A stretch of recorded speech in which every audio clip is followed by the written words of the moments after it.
Hi అండి, నమస్తే. Welcome to Radhakrishna వంటలు. ఈరోజు మన ఛానల్లో ఎంతో టేస్టీగా ఉండే ఉల్లిపాయలతో అలాగే బంగాళదుంపతో ఈ విధంగా రైస్ చేసుకోండి. చాలా టేస్టీగా ఉంటుందండి. అన్నం మిగిలిపోయినప్పుడు, కూరగాయలు లేనప్పుడు ఈ విధంగా ట్రై చేయండి. చాలా టేస్టీగా ఉంటుంది.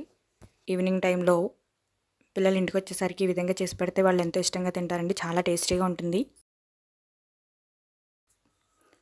దీని ఫుల్ వీడియో అయితే నేను కింద లింక్ అయితే ఇస్తానండి. తప్పకుండా చూడండి. ఛానల్లో ఉంటుంది. చాలా టేస్టీగా ఉంటుంది.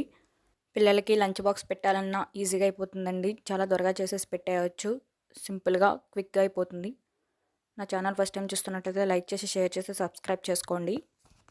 ఈ రెసిపీ మీరు ట్రై చేసి ఎలా వచ్చిందో నాకు కామెంట్ సెక్షన్లో అయితే చెప్పండి. మీకు నచ్చినట్లయితే చాలా టేస్టీగా ఉంటుందండి. ఇంట్లో రైస్ మిగిలిపోయిన, కూరగాయలు ఏమీ లేనప్పుడు సింపుల్గా ఈ విధంగా చేసుకుని తింటే చాలా టేస్టీగా ఉంటుంది. చాలా త్వరగా అయిపోతుందండి. చాలా బాగుంటుంది కూడా టేస్ట్. ట్రై చేయండి మీరు కూడా.